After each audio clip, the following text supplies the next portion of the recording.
बरगढ़ जिला भटली ब्लॉक अंतर्गत नलीचुआ स्थित बारपाहाड़ रे गिरी गोवर्धन पूजा समारोह रे पालित हो जाइछि। एही अवसर रे पहाड़र शीर्ष रे थिबा पूजास्थली रे होमयज्ञ अनुष्ठित होइतिला। एथिरे पंडित पिंटू महापात्र पूजा कार्य संपादन करिथिबा बेले संतोष कुमार बारिक, त्रिलोचन बारिक एवं कीर्ति भुए प्रमुख सपत्नीक कर्ता दायित्व तुलाइथिले। भटली, बरगढ़, अंबाभना समेत पड़ोशी छत्तीसगढ़ शह शह भक्त सामिल होइतिले।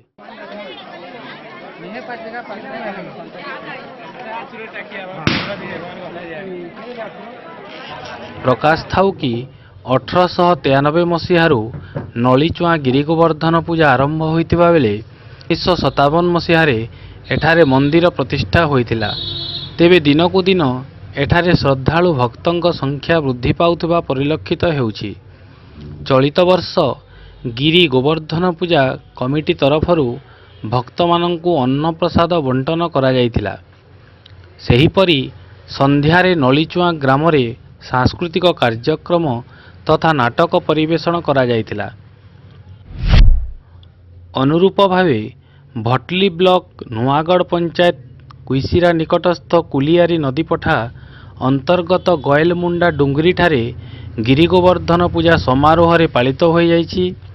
जमीदार फगुलाल सिंह, कैलाश पटेल, दयासागर प्रधान, लेकरू पटेल, मंगलू बंछोर प्रमुख कर्ता दायित्व तुलाइथिबा बेले सरोज रथ पूजक दायित्व तुलाइथिले। राज्य शक्ति, श्रम एवं ईएसआई मंत्री सुशांत सिंह एवं सामाजिक कर्मी श्रीकांत पंडा प्रमुख अतिथि भावे जोग देइथिले। एही पीठरे मध्य सहस्राधिक भक्तंक समागम होइथिला। भटली ब्लॉक सुकुड़ा ठारे काली पूजा समारोह रे अनुष्ठित हो जाइछि। 3 दिन व्यापी अनुष्ठित एही काली पूजा अवसर रे सांस्कृतिक कार्यक्रम एवं लोक महोत्सव अनुष्ठित होइथिला।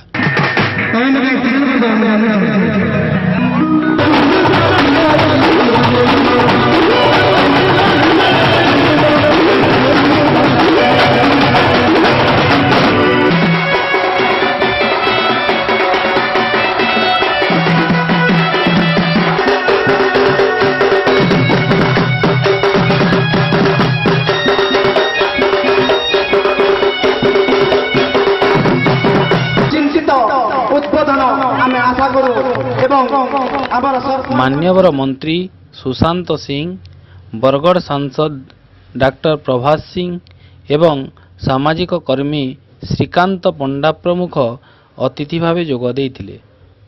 आगामी दिन रे हमर कमिटी माँ काली मंदिर भी बनाबार लगी चलित वर्ष ये करजन निश्चित हिसाब मंदिर भी तैयार करा हबा एवं हमर काली पूजा अंचल लगी माने मनोरंजन कला संस्कृति के बढ़ावार लगी मंच दे होइछि।